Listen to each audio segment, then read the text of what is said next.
This is Big City Drinks. I'm Ace. This is Alex. What's up? What do we have here? Today we are drinking Yellowstone Select. Whoa. What is the story behind this bottle?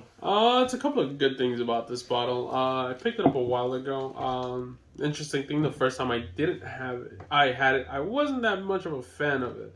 But then I went back a couple of months later and I really enjoyed it because it kind of opened up. It's kind of one of the, I think this is the bottle that kind of made me into a believer of what the neck pour is. For those of you who don't know, the neck pour is supposed to be the first opening of a bottle that it doesn't taste that well, but if you leave the bottle and come back to it, eventually it's going to change because air got into the bottle and things like that. It's an old wives' tale. Hey, listen, this one's kind of the thing that made me a believer in it because when I first had it, I wasn't really a fan. Then eventually I went back to it and I really enjoyed it. But it's also like a nice, great story behind this. Originally, this used to be a product that was made originally by the Jim Beam family, and then got sold. They sold it to different places, and eventually they stopped making it. Then 7 generations passed by, and one of the great grandsons of Jim Beam decided, hey, I want to kind of start this up. And he got up with some partners, and then they started working on this distillery thing. And they decided to bring back the Yellowstone line under it's called Limestone Branch Distillery. Yeah. Right now, the president and the head distiller of the Yellowstone brand is Stephen Beam. Like I said, he's the 7th generation grandson of Jim Beam. And it's a nice, like, kind of homage to it, like they're bringing it back into the family. And like I think one of the things that we talked about on previous videos, which was the American Prairie Bourbon and the Redwood Empire, these guys also donate to the National Parks organization. So whenever you buy a bottle from them, they donate a certain percentage to the National Parks Association. Because the idea when Yellowstone came out, I believe Yellowstone National Park opened, and a couple of years after, they decided to name it Yellowstone in like kind of a reverence to the park, the national park. So that's where the bourbon got the name from. Gotcha. It's been open since 2010. So the Limestone Branch Distilling Company. Yeah, Limestone Branch probably around 2010. They didn't start making the Yellowstone until about 2015, though, to my belief. Gotcha. But like I said, I really enjoyed it when I had it the first time. So we'll definitely see how this goes. What is the proof on this? This one I believe it's 93. So it's a nice, relatively low sipper. You can make it a daily sipper if you want because it's such low proof. That have here and there every day. But there's another story behind this Yellowstone that we both went through. So you told me about this Yellowstone, this specific bottle.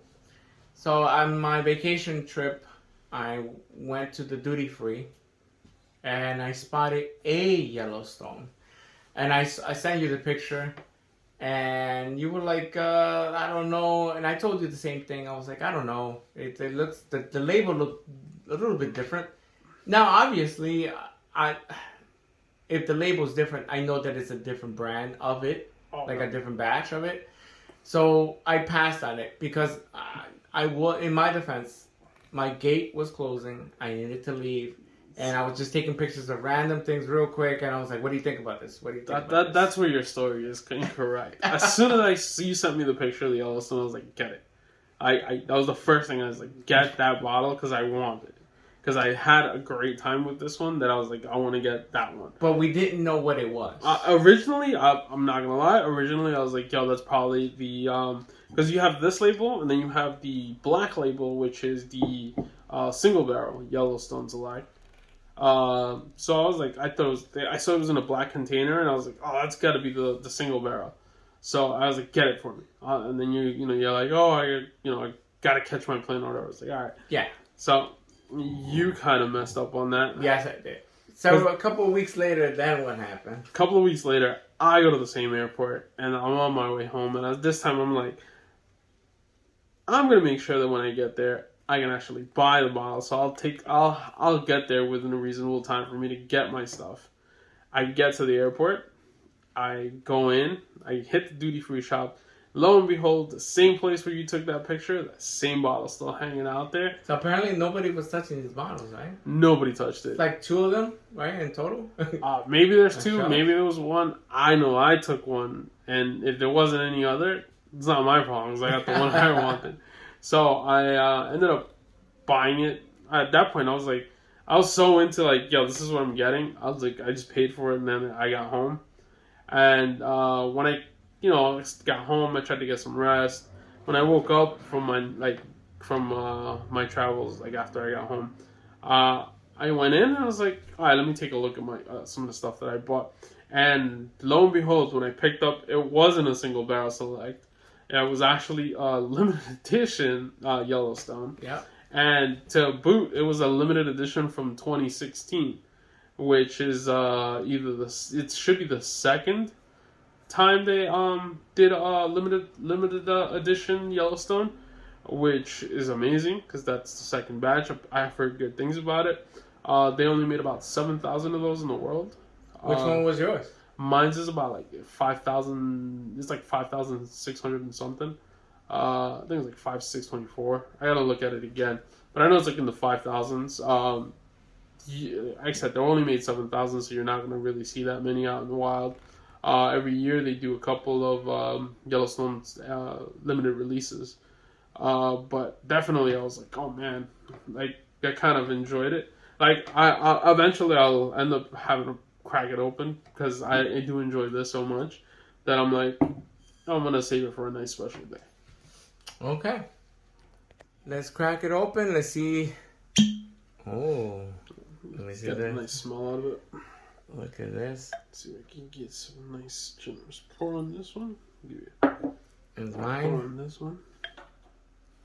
But like I said, it's really good. I've had some really great times with this. Yeah.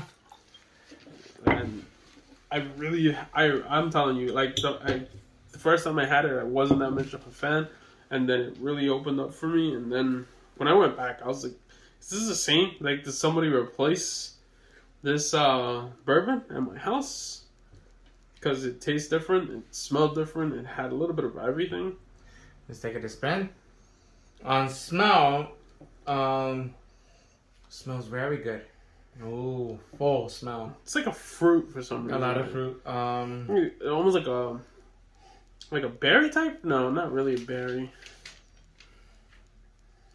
Get caramel, vanilla, little spice, not too much. Yeah, I smell like a really good vanilla Sweet. with a fruit. Like it's some fruit, but It's I sweet. can't tell you what fruit it is. Yeah. But it's some fruit at this point. It's nice, a fruity profile to it.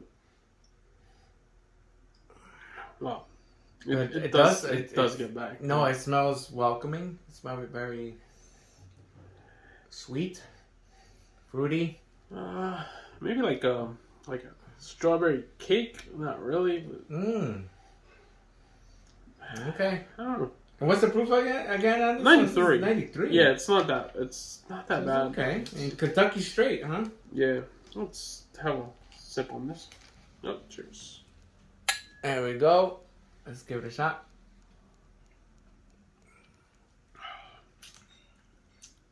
Wow. That is that's good. On the nose, these are the notes that they specify in there. Toasted oak, bacon spice, vanilla, caramel, marshmallow, and crackers, grain. No, graham crackers type. Oh, they'll probably get that cake thing to it, but Yeah, I don't probably. know where that was. Remember I told you it was like some sort of fruit Yeah. with like a fruit cake type of thing, like a strawberry cake or something. And now on taste. But on the taste, it tastes very like it has a nice like hint of leather. Like yeah, it's kind of really, it doesn't go down strong. It's not. There's no burn. Not as much. A little bit of spice. It's all around. It's like a nice, good leather. A leather with a small hint of spice. It does. It's got a little bit of caramel on it. Almost like no harsh burn, but it's just like a warm burn. It's not like the back of your throat burning. It's just nicely coated, and your body's like, yeah. You mentioned leather. These are the notes for it too, as well. The oak, vanilla. We got peaches. Caramel. Once again, brown sugar, and again, leather. Which is, I think, it hits on the note too, but we don't get that much of that. See, that peaches though. Yeah, it's probably that fruit I thought I was smelling, like peach cake, peach cobbler, maybe. But it's very good. Yeah, it's the coating when it coats your mouth. Yeah, it's very good. That smells like you can think like a peach cobbler. Yeah. I can smell a little bit of a peach cobbler. Can I throw in butterscotch? No. I don't. Yeah, it has a nice little fruit smell to it. Yeah. At least this one does to me. Definitely when you taste it, it'll have that nice like hint of leather. And the finish, vanilla, sweet oak, leather again, white peppercorn, and spice. Whoa. You get the spice.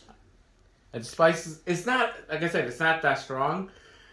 Like right after the leather, you get this like little like a little wood. That's probably the oak, like getting a nice little wood taste to it. So it hits you up with the leather and spice, and then it just transforms into like a little bit of a wood, which I guess would be the oak, but it's very good. Like go right it goes wood into the warmness of the finish.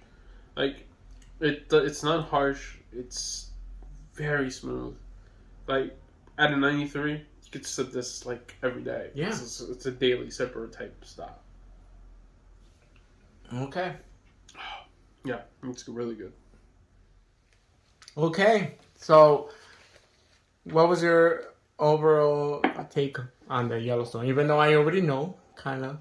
Oh, it's a definitely must. Like I told you before, the first time I had it, I thought it was okay. I wasn't that much of a fan, and then I went back to it, and it completely changed on me. And since then, it's been amazing. Like at this point, when I finish this bottle, I'll probably get another one. I'll compare it again to the first sip, and then if I don't like the first sip, I'm just gonna hold it off for like a month or two, and then just go back to it. Question about how much would this one cost here in the city? This one's about like probably somewhere within 35 to 40, 35, 45 bucks. Really? Yeah. So it's not that much. Okay, it doesn't hurt. This one I got MSRP out of Virginia. Actually, a friend of mine's picked it up for me. So I paid whatever MSRP is on it. Okay, but then here in the city, average in the city, you're gonna get a little bit of a markup. So somewhere between 35, 45. It's still good. But it's still really good. To be honest with you, for the price, it goes against maybe not as strong as a Wild Turkey 101, but I would say maybe the Old Forester 100 price kind of thing, and then go against that. Yeah, the Old Forester's gonna have a little bit of its own little thing. Like if you're gonna like young whiskey and enjoy those type of things. You want to try it a little bit different, or a little bit more spice and leather. If that's more your feel, then you'd probably go with something like this. You kind of got to find what you kind of like from your palate. Yeah. The Wild Turkey, I never really felt any leather on it. No, that's true. And I didn't really feel any leather on the Old Foresters. So also true. If you're feeling like, hey, you like it, tastes good, and you like, for some reason, you really enjoy the leather, go with this. It's pretty good. It's not that hard to find. It's readily available almost anywhere. But yeah, I never had a Yellowstone until you kept promoting it to me, kept pushing it. I'm like, let's do the video for this. Well balanced, a little dark on the notes, but well balanced. It's pretty good. It's enjoyable, welcoming on the smell and taste. The aftertaste as well is. Yeah, I just got a really, like right now, I just like on the back end, I got a really good hint of like caramel on it. that I didn't have before. So Mm. it's like I said, it's always developing, and that's one of the best things about bourbon. Sometimes it'll have a different thing for you, and then it'll switch on you. And because it's always going to be a different batch, it's going to be different barrel, different things. Every bottle is its own little adventure. That's so true. My bottle here is going to be completely different from a bottle that you have at home, but this is how it works. That's the goodness of bourbon. It's a different story. It's our story to tell you what we have here, Yeah. and for you guys to hit us in the comments and tell us what it is that you taste when you have your Yellowstone Select. That's fantastic. I also wanted to mention something else. That's a nice shirt. Oh, thank you. This one we have from our good friend at Icon's Barbershop. So, I was looking for a barbershop to cut my hair, and I spotted one, in the local area. Obviously, you. I don't worry about that. That's like a 20 years too late type of situation. Yeah, I'm sorry about that. Okay, but anyways, I went to this location. They cut gray hair all the time. This is my second time going there, and every single time, I have just amazing results with the amount of care that this guy does to you. I'll show you the pictures of this location, and you could find him on the underscore real underscore icons barbershop, and you could buy his pomade as well. Is the gel that he uses is organic. It's very good for your scalp and everything. That's awesome. Very good stuff. And that's it for us. Where can they find us, Alex? On YouTube, Big City Drinks, and Instagram, Big City Drinks 1, Twitter, Big City Drinks. Thank you very much, guys, for tuning in. Don't forget to like, subscribe, and that'll be it for us. Thank you very much. I'm Ace. Alex, have a good one. Take care, guys.